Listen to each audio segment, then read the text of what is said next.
ถึงเวลาส่งนางฟ้ากลับสวรรค์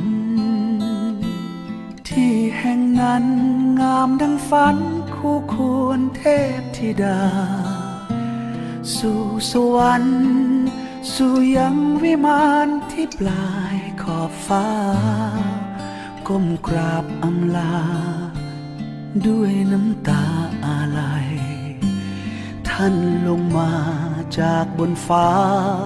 จากสวรรค์เติมความฝัน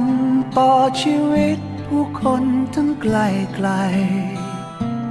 สุดเหนื่อยล้าอุทิศชีวาเพื่อคนที่ยากไร้